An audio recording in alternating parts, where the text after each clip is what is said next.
So what I thought we could do today, which would be really fun, is to train you guys to operate like a real research oceanographer team. So we're going to launch this glider in the pool. Last year I went to a conference called the Alaska Marine Science Symposium, and I watched a presentation by Shayna Wisdom with the Backyard Buoy program, and then right away I was like, I want to bring that to the Bartlett pool to show my kids all of the ocean tech that is involved in oceanography. And so I talked to Shayna during that conference, and over the course of the year I reached back out this fall, and together with the NOAA Ocean Guardian School program and National Marine Sanctuaries, the grant that I have with Ocean Guardian School, we got the pool time paid for, and then AOOS, the Alaska Ocean Observing System, was able to fund the scientists to all get here and their tech to show off all of this technology for the kids. We are here with Alaska Ocean Observing System and JOA Surveys, demonstrating two different technologies to measure water level. So we have a bubbler that's going down into the water, it's pushing bubbles down and then measuring the pressure to figure out how deep the water is. And then we also have a radar measuring the distance to the top of the water. Water level is measured throughout the state of Alaska, and it's critical for things such as coastal hazards like flooding, most recently with Typhoon Halong, and then changes in the environment generally. There's a lot of other applications like mariner safety and things like that. Today we're going to show the students our ROV. We're going to demonstrate its abilities, discuss its practical applications in both science and industry.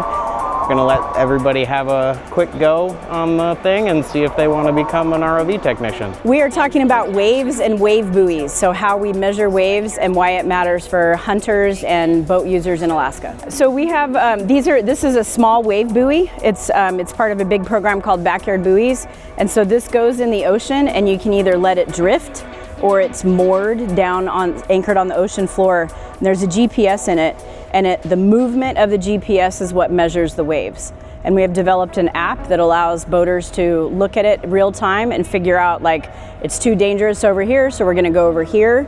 So these are wave buoys that we have across Alaska now. We're actually working with the Alaska Eskimo Whaling Commission on the North Slope that have deployed them, and then we have several in Southeast Alaska now. I just thought we were going to be studying in class. It's really cool that Matsuoka was able to get all our friends and whatnot to come here and actually teach us this stuff.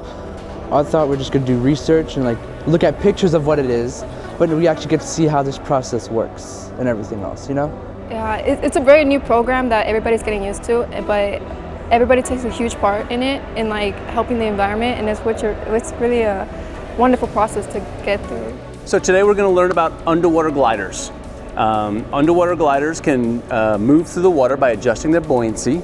They can do these long missions that can be 3 to 4 months long. They swim from the surface to 1,000 meters below the surface of the water, and then come back up and transmit their data via satellite so that we as scientists can see it in real time. They basically fly like a slow airplane through the ocean. So we're teaching the kids about zooplankton and phytoplankton, which is the base of the food web.